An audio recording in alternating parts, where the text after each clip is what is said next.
A day in my life as 19 years old content creator, ma'am. Hello mga katamsi, it's me again, Mami Des. Ngayong araw nga, ipapakita ko nga lang sa inyo kung ano ang ginagawa ko sa araw-araw.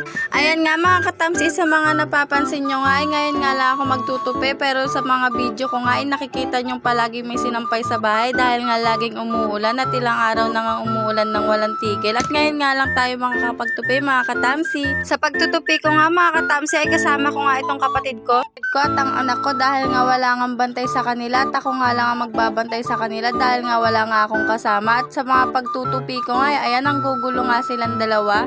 Pero wala nga tayong magagawa dahil nga mga bata yan. At itong bulinggit ko naman habang nagtutupi ako ay gustong dumede.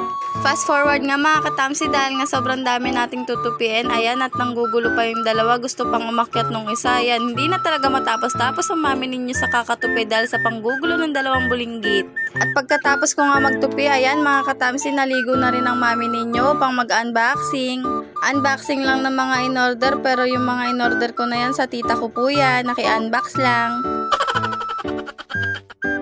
Ayan mga mamis, pagkatapos ko nga mag-unbox ay nakilaro muna ako sa anak ko dahil nga naawa ko at wala nga siyang kalaro. Ayan mga mami, umuwi na nga ako pang kumain dahil nga papainumin ko yung anak ko ng gamot at iinom rin ako ng pills. Ayan mga mami, sa nakikita nyo nga ay marami pang sinampay dyan dahil nga hindi pa nga natuyo yung iba dahil nga paulit-ulit na pagulan at wala nga tigil.